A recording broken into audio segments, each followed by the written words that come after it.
Ele está tirando, pelo menos é o que parece na internet, ele está bem popular na internet, está indo até em programa de televisão, e é o que tudo indica, pelo menos o que os vídeos da internet mostram, é que ele está tirando risada dos fiéis em seus cultos, com piadinhas de humor entre um sermão e outro, Marcelo Mendes.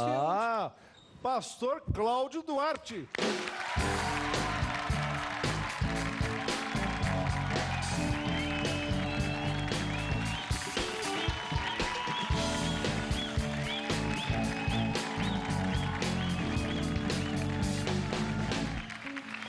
Muito bem, olha, não sei se o pastor reparou, mas este tema que o Trash a Rigor escolheu para sua entrada é o tema do Seinfeld. Isso. Seinfeld é um comediante que fazia muitas piadas de stand-up e tal, ou seja, eu estou entendendo que o Trash a Rigor está comparando o senhor com um humorista. O senhor acha que o que o senhor faz na igreja é humor? O senhor é o pastor do stand-up ou não? Eu não diria o pastor do stand-up, não. Mas eu sempre admirei diversos humoristas, sempre gostei. Sou uma pessoa bem-humorada, então achei que o humor também caberia numa ministração, numa palestra, num sermão. E ele atrai mais fiel? Ou... Não vou dizer que atrai mais fiel, não. Mas deixa mais preso ao que você está dizendo? Com certeza atrai atenção. Atrai atenção. Atrai atenção, com certeza. Mas não é pecado dar risada na igreja? Porque muita gente tem essa ideia, né? Esse pastor fica fazendo a gente rir aqui, isso aí não é de Deus. É lógico que por não ser algo comum, né, vamos dizer, é algo mais ou menos que novo, trazer esse humor para o evangelho, com certeza eu enfrento diversas críticas. Tem pessoas que acham que Deus é um velhinho muito mal-humorado, né, querendo brigar com o ser humano, com o homem o tempo inteiro. E o que a Bíblia diz... Não tem humor lá, né? Que a coisa é meio chata. Exatamente, passa a ideia. Na realidade, as pessoas têm uma ideia de que se você for bem-humorado, você não é sério. E na realidade uma coisa não tem nada a ver com a outra. Você pode ser extremamente sério e muito bem-humorado. E pode ser extremamente bem-humorado também. Você pode ser extremamente bem-humorado e extremamente sem graça, como é o caso do Mansfield, não é isso? Vem cá, pastor, seus vídeos estão fazendo muito sucesso na internet, não? Tem muita gente, as pessoas já estão te reconhecendo na rua. Você não é o pastor que faz piada? Isso, as pessoas reconhecem. Na verdade, eu nunca postei nada na internet. Nenhum vídeo foi postado por mim. As pessoas, às vezes, adquirem os DVDs, compram os DVDs das minhas palestras, e eles, então, começam a postar esses vídeos na internet. E acontece com o pastor igual acontecia comigo, com o Mencio, de que iam assistir o nosso show e ficavam gravando no celular. Acontece deles assistirem sua pregação e ficarem gravando? Muitos dos vídeos que estão na internet... E você deixa? Não tem problema? Vídeos, eu não tenho nem como coibir isso, né? E também não é o objetivo. Agora, você se incomoda com o pessoal que tira uma piada sua de contexto e mostra só aquele trechinho gerando polêmica? Não, eu não me incomodo muito com isso, não. O que acontece é que as pessoas só estão fazendo isso. Entendi. Então, esse tipo de coisa, tirar uma piada do sermão e isolar, acaba prejudicando um pouquinho. Isso, quando... Foi exatamente o que a gente fez agora. Vamos ver um trecho só das piadas do pastor. Cadê? Essa geração não tem onde cair morto, Ana. Mulher é um artigo de luxo, camarada. Estou falando mulher, não é tribufu. Tribufu é baratinho. Ana, vai lá. Tribufu, qualquer coisinha serve, coitadinha. Fica lá com aquele semblante fechado.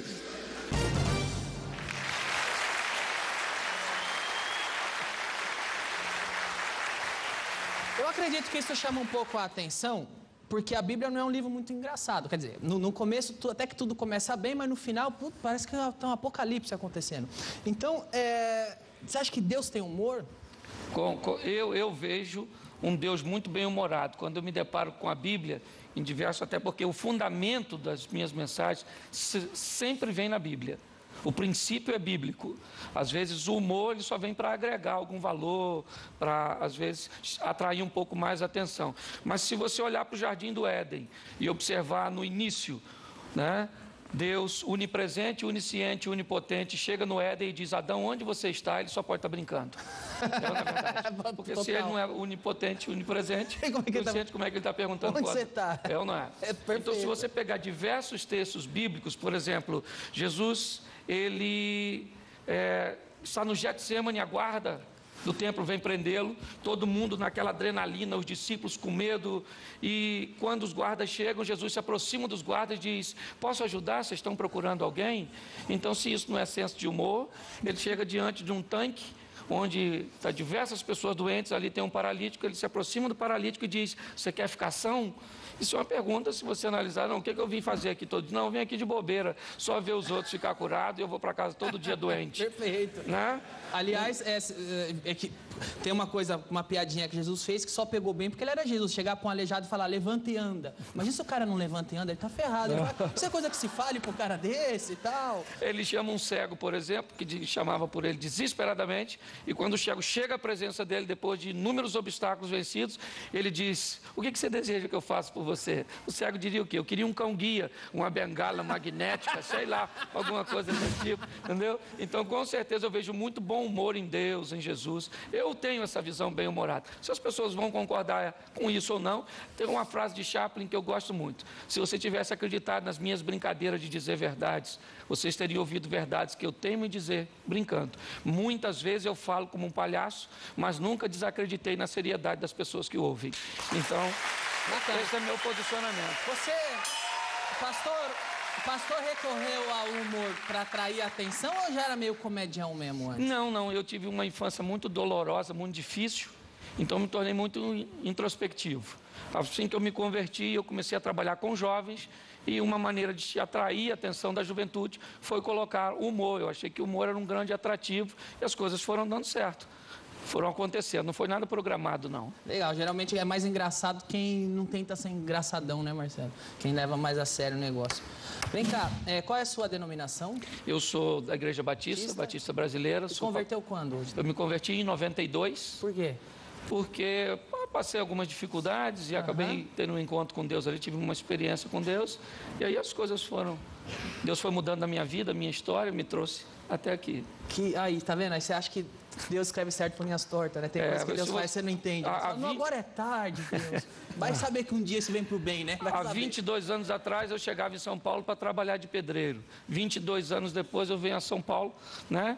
Num programa como o seu, para dizer que Jesus Cristo é o Senhor, aquele que pode mudar a história. Pastor,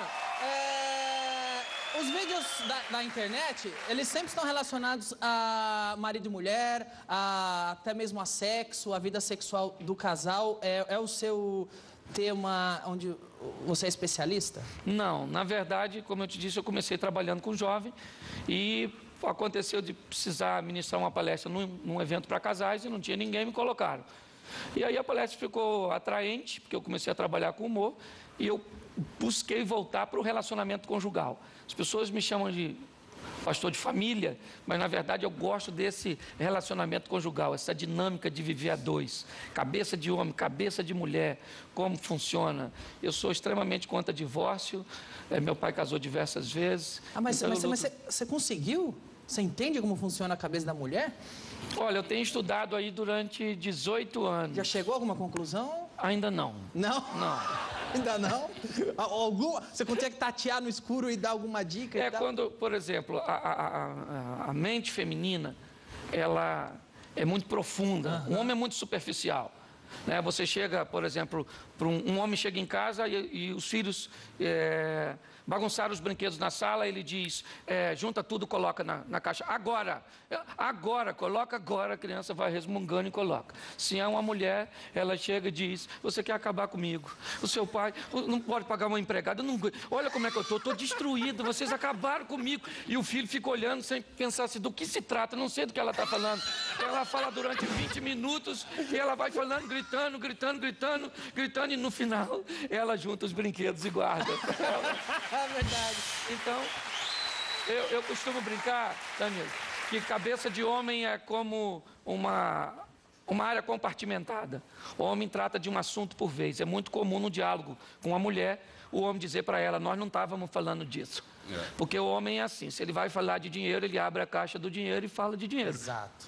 Se a mulher for falar da mãe dela, tem que mudar de caixa, porque ele está na caixa do dinheiro. Exatamente. Então o homem é uma caixa de cada vez. Vamos falar de filho? Vamos, deixa eu fechar a caixa do dinheiro. Fechei a caixa do dinheiro, vamos falar de filho. Agora vamos falar de quê? De esporte, deixa eu fechar a caixa dos filhos. Agora vamos falar da sogra, deixa eu abrir o caixão. Deixa eu procurar essa caixa que eu não sei onde eu coloquei. Né? Mas uma mulher não. A cabeça de mulher é um emaranhado de fio, corrente contínua. O tempo inteiro, mulher fala de tudo ao mesmo tempo. E o homem fica olhando para ela, ela diz, você não vai falar nada. Ele pensa, não sei que caixa você tá. Então, na verdade, a hora que eu conseguir achar a caixa, eu entro no assunto. E a mulherada da tua igreja, ou que assiste seus cultos, suas palestras, elas não chamam de machista, não? Pastor, você é machista? Não, até porque eu não sou machista, não. Defendo demais as mulheres. Entende? Eu acho que isso não é defeito, é acessório. Eu acho que já veio de fábrica, foi Deus que colocou, e eu não estou aí para contradizer. Eu ia falar exatamente isso, porque eu acho que é a maneira bem-humorada de tratar desse assunto, que é um assunto que as pessoas ficam meio chateadas de falar de marido e mulher, relacionamento, talvez bem-humorado o pessoal gosta mais. Suaviza. Entenda mais até, né? E suaviza também. Né? Pastor, você disse durante a conversa que começou, não sei se começou ou não, mas que trabalhou muito com os jovens. Isso. Agora, o senhor também dá muito conselho para casal, matrimônio, vida sexual. Entra ano, sai ano, os jovens continuam com essa mania de fornicar antes do casamento. Né? Vinha a gente pedir conselho para o senhor. Que conselho o senhor tem para jovem que quer fornicar antes do casamento? Não se deve fazer? É uma questão só de saúde? Qual é a visão do pastor? Vamos lá, o Ministério da Saúde adverte que sexo seguro é com preservativo. A Bíblia adverte que sexo seguro é depois do casamento com uma pessoa só. Não é? Hoje isso, onde as pessoas observam mais o prazer pessoal do que a palavra de Deus, né? As coisas ficaram meio, vamos dizer, misturadas. Hoje, por exemplo, daqui uns dias, vai acabar vendo um porte fazendo xixi no cachorro e todo mundo achando perfeitamente natural. Por quê? Porque os valores se inverteram e o errado virou certo. Né? O que eu falo sempre para a juventude é o seguinte, você precisa definir se você é o ambiente ou se você é o camaleão. A vida é assim, se o ambiente faz você ou se você faz o ambiente. Hoje, o ambiente tem feito a juventude. Então, as pessoas acham normal, está todo mundo fazendo, né? Eu vou fazer também, até porque os jovens gostam muito de aceitação, de ser aceito. Todo mundo gosta disso, para se relacionar. Mas a Bíblia diz que sexo é depois do casamento, não dá para negociar isso. Então, fornicação, não dá. É só não alimentar. Você não namora no escuro, namora na frente dos outros. Leva seu pai, seu irmão mais novo. Namora na igreja. Não. Só, com licença da palavra, só broxante. Só broxante. Verdade. Isso aí. O David Banner é fácil de conduzir. O difícil é o incrível Hulk, né, irmão? Então não deixe o Banner virar o Hulk e tá tudo certo. Ok, agora, mas como é que a pessoa não pode ter experiência sexual antes do casamento, pastor? Como que ela vai saber que está casando com a pessoa certa? Porque não corre risco da pessoa casar, os dois casam virgem, e depois do casamento, quando eles transam, eles falam, eu acho que eu não gostei desse seu lado. E aí fica aquele casamento, que é o casamento gospel, que é aquele casamento que casaram virgem só para não receber bronca do pastor. Então, eu não vou pecar com minha namorada, então para não ganhar bronca de ninguém, eu vou casar com ela, mas depois que casa, as coisas não encaixam. Mas não pode ser um por prejuízo? Exemplo, a maioria das pessoas que se separam fizeram sexo antes do casamento. Quando as pessoas vêm falar, a primeira pergunta que eu faço é qual era a vida sexual de vocês? Não, nós já tínhamos uma vida. Então as pessoas, numa expressão vulgar, experimentaram antes da hora e mesmo experimentando, né, porque o grande vilão hoje não é o sexo, o grande vilão é a incompatibilidade de gênero. Entende? Esse que é o que mais separa casais hoje é a incompatibilidade. A gente não combina, não funciona, não... Entende? Mas o sexo é o terceiro. Primeiro vem a incompatibilidade de gênero, depois vem o dinheiro e depois o sexo. Então, quando o assunto é jovem, eu tenho que falar, porque não dá para eu negociar com isso, certo? Tem que aguardar até o casamento. O pastor, pelo que eu estou entendendo, o pastor então está aconselhando o Marcos Klein a, depois que casar, ter a sua primeira experiência sexual, o Klein. Ele é solteiro? Ele é solteiro e virgem. Eu sou casado e ele conhece ele é minha solteiro. mulher.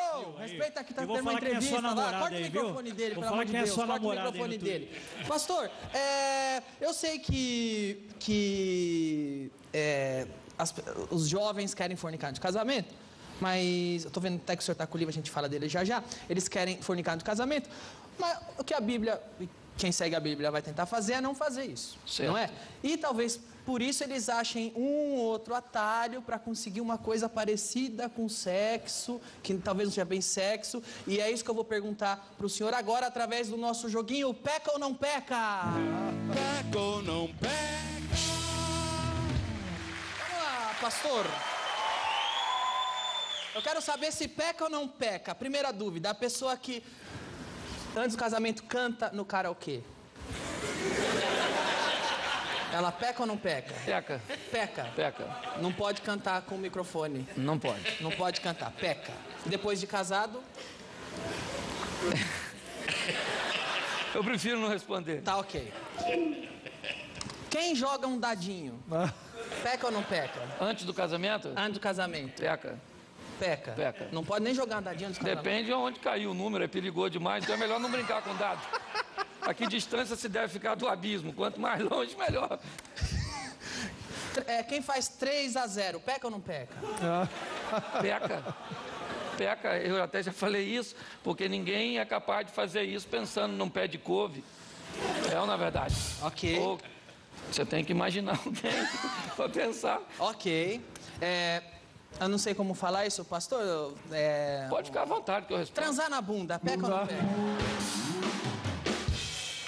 Peca. Peca. Peca. Mesmo casado? Mesmo casado. Ok. O Márcio Ribeiro, um comediante amigo nosso faleceu esse ano, pouco antes de falecer, esteve no programa e ensinou o público do programa a fazer um brinquedinho.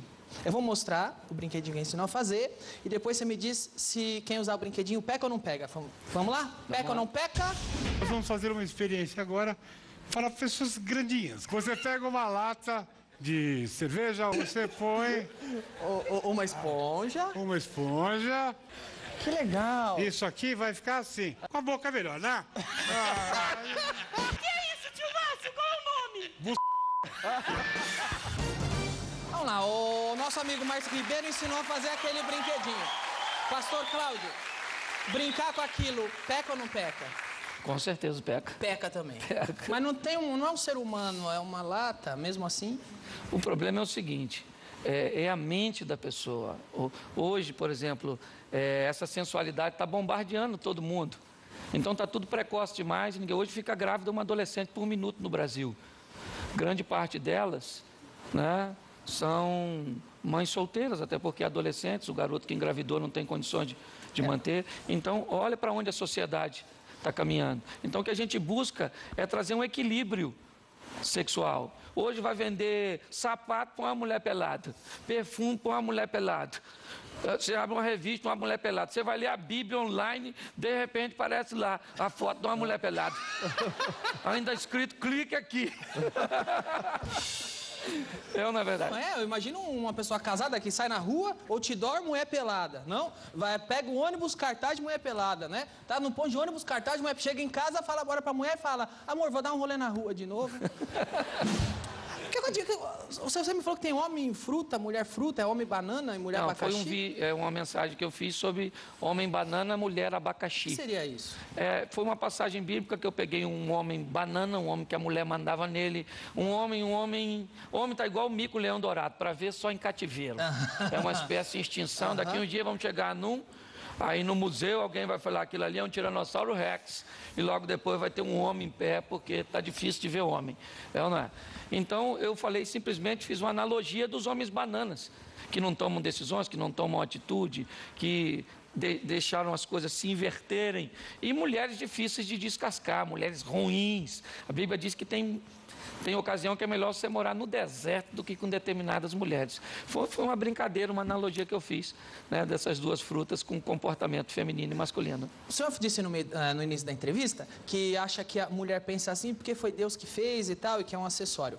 Mas por que hoje o sábio é casar tendo uma certa estabilidade, não é? Certo. E isso às vezes acontece depois dos 20 e tantos anos. Mas então por que o jovem com 18 anos já tem a vontade louca de transar com a e mas isso é vice-versa? fisiológico, né? Mas não foi Deus que fez também essa vontade da gente? Lógico, mas a vontade é sadia. O problema é o seguinte, é que economicamente, como você falou, o camarada não tem nem como se manter, certo? Uma mulher bonita custa caro.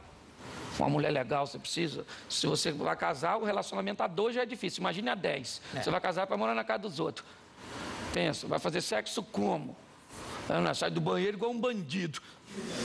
Abre a porta, não pode ter nenhuma sonoplastia no ato sexual, senão vai acordar os outros. Então, Eu sei do que você está falando, pastor, porque eu cresci num quarto e sala em Santo André. Então, não é só questão de pecado, não. É uma questão de estrutura, realmente. Só que hoje é o que eu estou te dizendo. Hoje uma garota que era para estar brincando de boneca, está com a criança no colo. Isso não é um princípio bíblico apenas, não. Isso é uma questão moral. Uma questão, ele não tem condições, não tem. Tô vendo o livro na mão do pastor, eu falei que ia falar dele. Sexualidade, muito obrigado, sem censura. Sem censura mesmo? Porque eu tô vendo que tudo que eu quis perguntar, o pastor me deixou bem à vontade para perguntar da forma que eu quisesse pro pastor, e o pastor respondeu o que acontece é o seguinte, esse livro saiu há cerca de 1 ano e meio, 2, com o objetivo de trazer uma qualidade de vida sexual melhor pro cristão, certo? Mostrar um pouco para eles o que se pode fazer, o que não pode, o que a Bíblia recomenda, porque algumas pessoas vão para púlpitos para falar de suas preferências sexuais e não para falar o que a Bíblia diz. Hoje tem muita gente decepcionada com o Evangelho, tem muita gente que acabou morrendo na fé. Por quê? Porque se decepcionou com líderes que estavam construindo um reino para si e não trabalhando para o reino de Deus. Então foi Deus que criou, eu peguei alguns versículos, algumas coisas, algumas pessoas auxiliaram e fizemos esse trabalho que acabou ajudando muita gente. De tudo aquilo que eu falo, com todas as brincadeiras, Danilo, nunca eu encontrei ninguém que disse uma de suas palestras, uma de suas recomendações acabaram com o meu casamento. Tudo que eu ouço o meu casamento mudou, a minha história mudou, a minha vida sexual mudou. Então o objetivo é trazer benefício para o povo. Agora, pastor, eu tenho uma pergunta de sexualidade sem censura aqui para fazer. O que seria o adultério? O adultério seria eu trair minha esposa com outra mulher. Mas se eu sou casado e eu e minha mulher diz, não, você pode, vamos nós dois no swing, os dois, eu dei o consentimento para minha mulher ir no swing comigo, me trair, e ela permitiu que eu traísse ela, e eu permiti que ela me traísse. Ainda assim é adultério isso? O que acontece é o seguinte, a Bíblia diz que a única nudez que eu posso ter acesso é da minha mulher, e não interessa se ela consente ou não, porque ela não tem autoridade máxima sobre mim. A maior autoridade sobre a minha vida é Deus e não minha esposa. Entende? Então eu acho que isso é uma coisa que deveria ser conversada previamente. Por isso que eu acho que a coisa mais importante no relacionamento, mais do que o sexo, é o diálogo. O Danilo ficar olhando, por exemplo, a minha revista, acho que não. Olha, não deixe os jovens da sua igreja ver isso, tá, pastor? Isso aqui é horrível, tá bom? Pastor, agora, você tem um conselho para lidar com TPM? Rapaz, TPM é um negócio complicado. Eu daria um versículo bíblico para TPM. Fugir da aparência do mal. A mulher está com TPM, deixa ela quietinha. Na verdade, vai embora, vai dormir, vai jogar tênis, futebol, vai fazer alguma coisa e deixa esse negócio passar, porque como é que vai fazer? Alguns homens acham que isso é besteira, mas alguns deveriam simular um dia uma menstruação. Então, só para entender, só a menstruação em si, pegar um absorvente, colar em si, andar com aquilo de 5 a 7 dias colado. Tá certo. Talvez ele ia entender um pouco, né? Que isso se dá, e ainda se dá o luxo de não poder usar um OB. Pastor, foi muito legal ter o senhor aqui. Muito obrigado por vir. Pastor Cláudio Duarte, foi um prazer recebê-lo. Prazer foi meu. Muito obrigado por vir. Obrigado.